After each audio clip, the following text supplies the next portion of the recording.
I mean, he just gets it. I mean, he has common sense. You're exactly right. The man is the world capital of American common sense.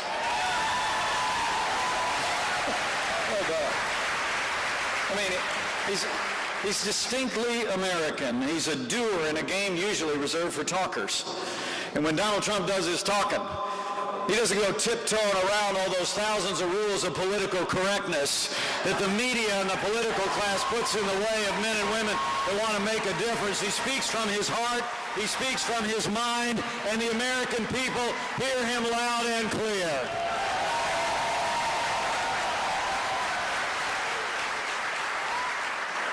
It is kind of fun to watch, though, I got to be honest with you. I mean, you know, the party in power just can't seem to figure my running mate out. And of course, I'm talking about the media.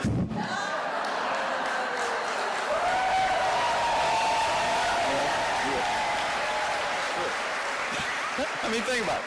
I mean, the media and the Democrats, they all keep telling each other that the usual methods are going to work, right? This time, we got him this time, right? We got that tweet, right? We got that statement. They think they finally done him in, and then they turn on the television the next morning, and Donald Trump is still standing stronger than ever before, and he's going to stand all the way and fight all the way to the White House.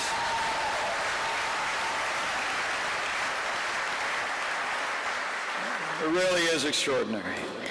And, you know, I think part of his secret is he's never forgotten the men and women who built this country.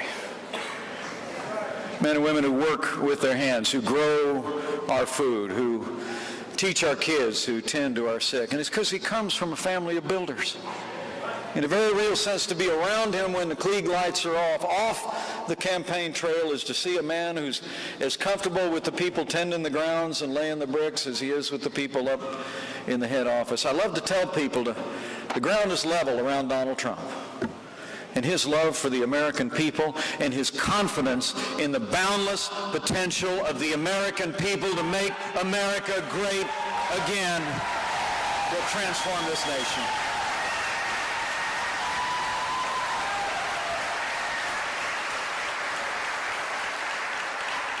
I mean, I truly do believe Donald Trump embodies the spirit of America. Independent, strong, optimistic, and willing to fight every day for what he believes in and for the ideals of this nation. And I can't wait to see him in the Oval Office. It really is amazing, though, if you think about it. It's amazing at a time that 7 out of 10 Americans will tell you this country's headed in the wrong direction. The other party has actually nominated someone who actually campaigns on running for a third term of the present administration. It's incredible. I mean, literally, as Republicans and Democrats and independents across America are crying out for change, the other party has nominated someone who literally personifies the failed establishment in Washington, D.C. and everything this country's tired of. So, Ohio, I just want to ask you, for the next 32 days, do not rest and do not relent until we make sure here in Ohio that Hillary Clinton will never be elected president of the United States of America. Will you do that?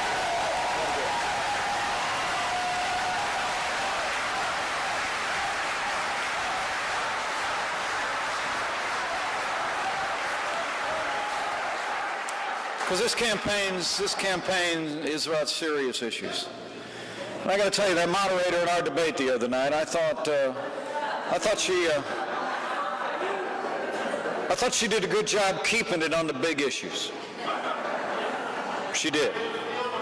Because I do believe that despite all the things that come up every day, I mean, I got to tell you, sometimes I get up in the morning, I got to turn on the television with a stick. Anybody get that? I mean, I don't know what's going to be on there this morning. I don't know what they're chasing today, but the truth of the matter is I travel all across this country, back in the Hoosier State. I will tell you, this is a very challenging time in the life of our nation. 7.5 years of the leadership of Barack Obama and Hillary Clinton has weakened America's place in the world, stifled America's economy, and set our nation on a path to walk away from our most cherished constitutional principles and our highest expectations in public life. So I want to talk about those issues with you today, and then I'm going to slide to your questions. First, on the front of security. Despite having traveled millions of miles as our Secretary of State, despite being the architect of the Obama administration's foreign policy, the world is more dangerous today than the day that Hillary Clinton and Barack Obama took over America's leadership on the world stage. Our allies are less secure. Our enemies are more emboldened. You know, history teaches that weakness arouses evil. And the weak and feckless foreign policy of Hillary Clinton and Barack Obama has resulted in entire areas of the wider Middle East spinning apart. If you took a map of the wider Middle East, and these good congressmen here who I serve with know I was on the Foreign Affairs Committee for 10 years. I traveled in and out of Afghanistan and Iraq and that region every year on that Foreign Affairs Committee. But if you looked at a map of that part of the world in 2009 and a map of that part of the world today, it doesn't even look like the same place. I mean, literally borders spinning apart. A failed reset with Russia, which Hillary Clinton said was her number one priority. Russia moves into Ukraine. Russia now is marshaling forces with the Assad regime to inflict unspeakable violence on vulnerable and defenseless people in Aleppo. The rise of ISIS, headquartered in Syria, has overrun vast areas that were hard-won by the American soldier. Moving red lines, a policy that literally said out loud that our goal was to lead from behind. It truly is extraordinary, men and women. You know, when I think of the loss of the hard-fought gains, particularly in Iraq, it breaks my heart. You know, I traveled in and out of that region to stand with our soldiers. And people, you need to remember, whatever people thought about whether we should go in, that through those difficult days, it was the American soldier and the surge after 2006 that won the peace and security in Iraq. They won it. They won it. And to see today, because, and make this point, because Hillary Clinton as Secretary of State failed to renegotiate an agreement about the status of forces after 2012. We pulled all of our combat troops out, and this brutal terrorist organization known as ISIS overran vast areas that had been won at enormous sacrifice by the American soldier. And we stand today, slowly again, being called upon as a nation to win those very same places back.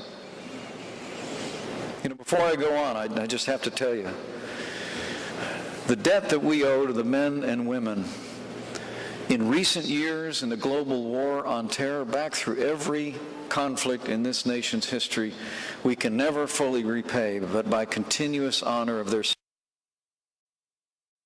service. So if you wore the uniform of the United States and you are able to stand, would you stand one more time? Or raise your hand and let us thank you for your service.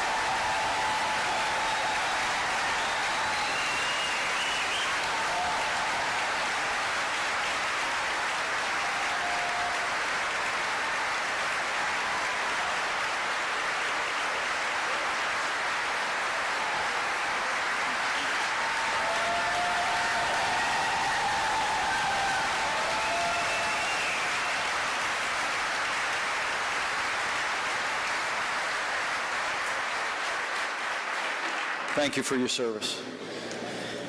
It's always humbling for me to be among those who wore the uniform because, like many Americans, I'm the son of a combat soldier. I'm the proud father of a Marine, but I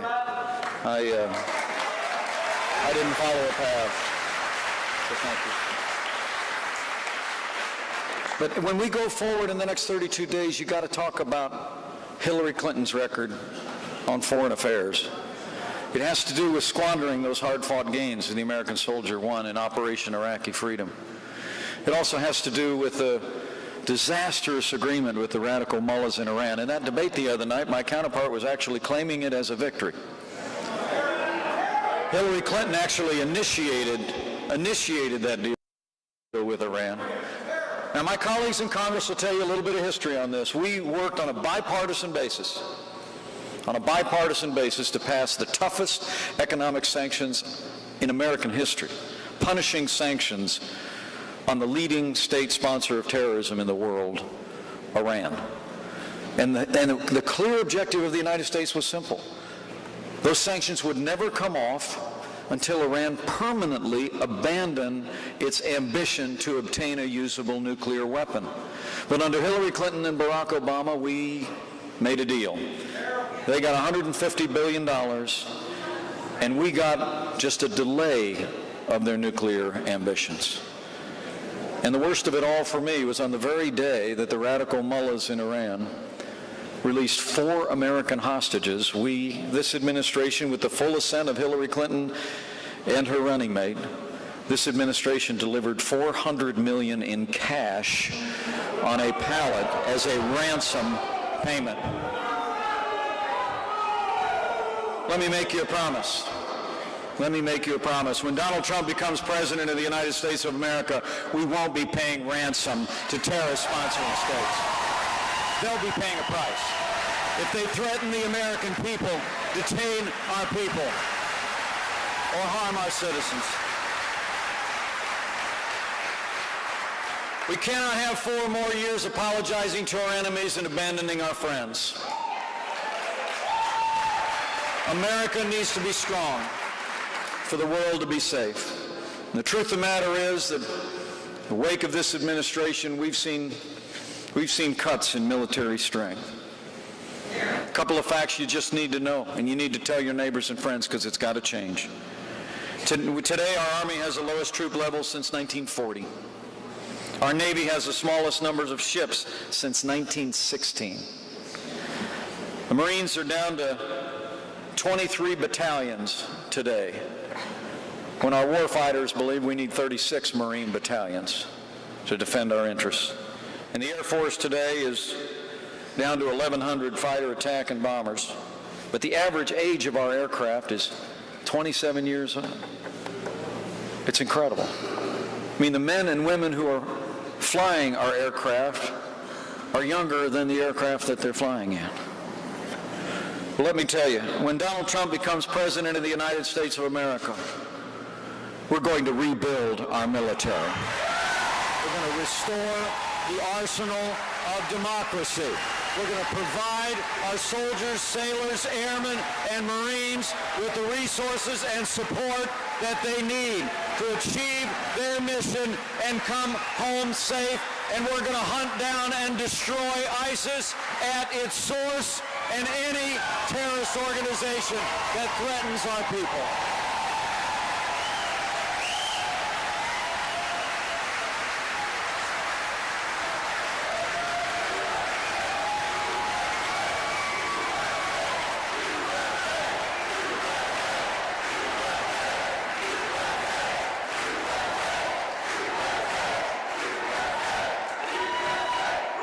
It's not just about national security. It's about this economy.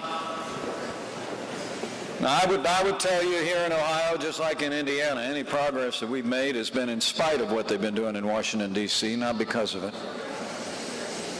We're in the midst of the weakest economic recovery since the Great Depression.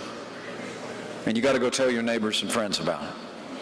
I mean, with all the happy talk in the world, all the sunshine and roses that you hear from the other side, we have the lowest labor participation rate in this economy since the 1970s, and there are millions more Americans living in poverty today here in Ohio and around this country than there were the day that Barack Obama became president.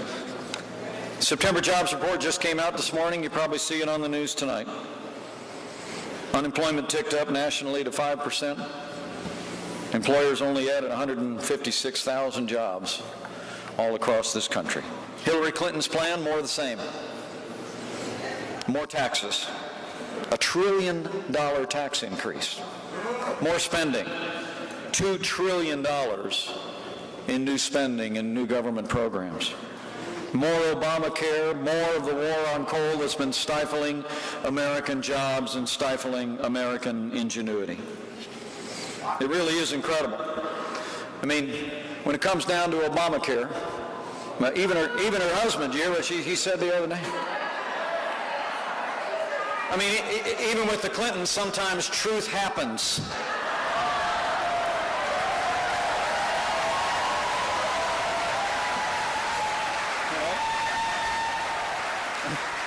What did he say?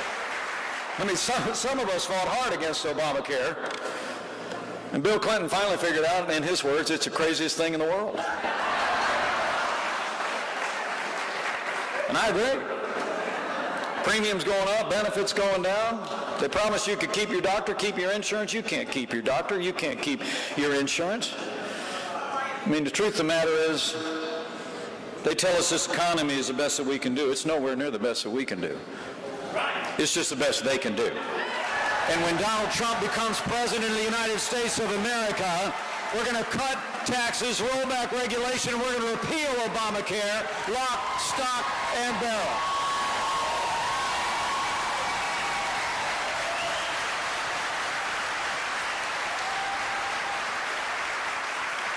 Donald Trump has a plan.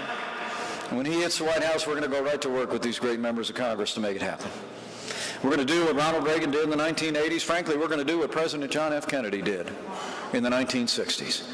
Not raising taxes like Hillary Clinton wants to do. We're going to cut taxes across the board for working families, small businesses, and family farms. We're going to get rid of death taxes once and for all, and we're going to lower business taxes in America so businesses here in Ohio can create jobs here in the Buckeye State.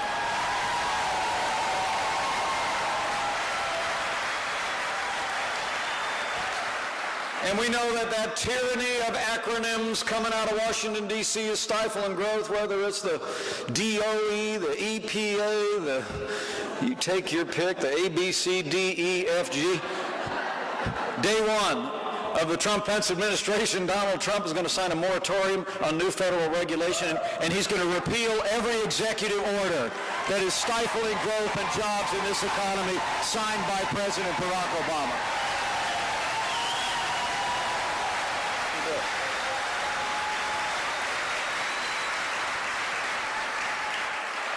And I'll tell you what, when Donald Trump becomes president of the United States, day one, the war on coal is over. We're going to call forth all the resources of this land. We're going to have an all-of-the-above energy strategy that will fuel a dynamic and growing American economy. And I got to tell you this one. The guy that knows the art of the deal and also knows the art of the comeback is going to lead an American comeback by making sure that when we do trade deals, they work for the American worker and the American economy.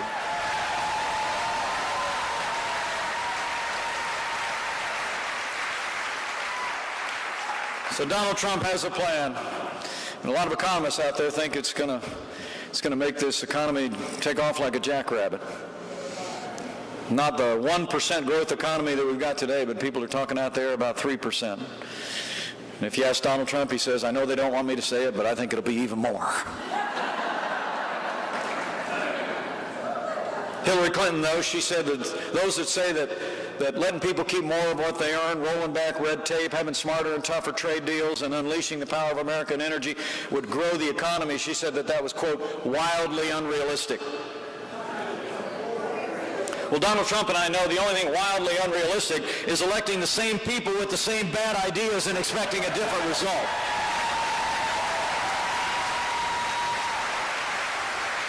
We got to make real change. Real change means new ideas, new leadership, and new energy. And lastly, it's about security, it's about prosperity. But the other big issue in this election has to do with the the fact that we're electing a president for the next 4 years, but that president will probably set the course and destiny of the Supreme Court of the United States for the next 40 years. Okay? It's true. It's true. People, we need to think really long and hard about that. Those of us that cherish the liberties enshrined in our Constitution, we cherish our First Amendment freedoms. Those of us who cherish our Second Amendment right to keep and bear arms.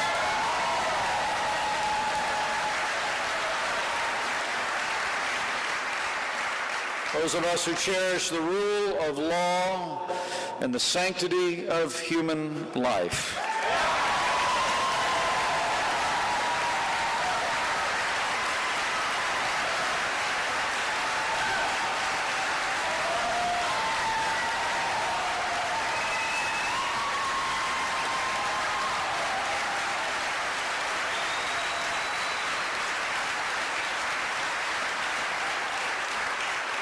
For the sake of all those God-given liberties, Ohio, we have to make sure that the next president making appointments to the Supreme Court of the United States is President Donald Trump.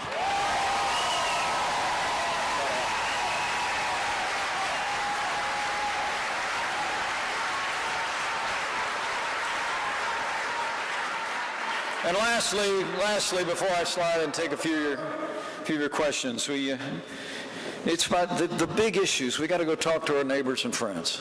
It's about security. It's about prosperity. It's about that Supreme Court. It's about the ways that this election is going to impact our lives and the lives of our families and our communities, our state and our nation.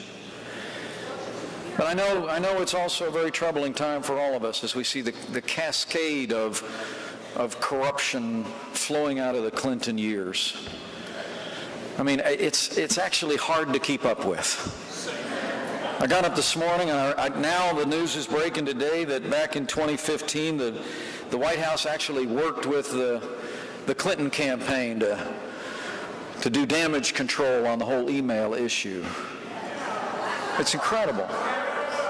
I mean, just think about, when Hillary Clinton was Secretary of State of the United States of America, they had a private foundation that accepted millions of dollars in contributions from foreign governments and foreign donors.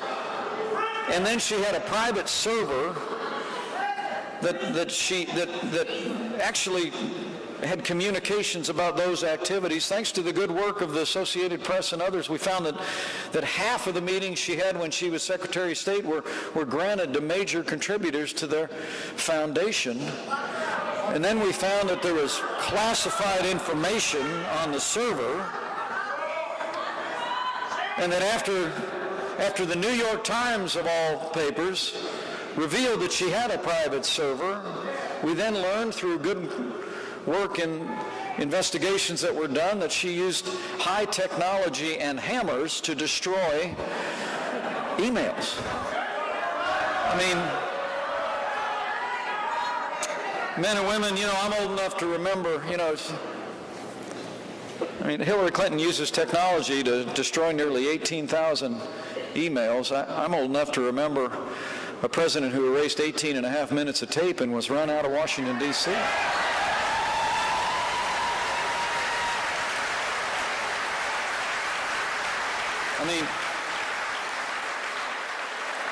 The truth of the matter, all this pay-to-play politics, all this business, the American people are tired of it. It's time we had government as good as our people again. We must ensure for our security, for our prosperity,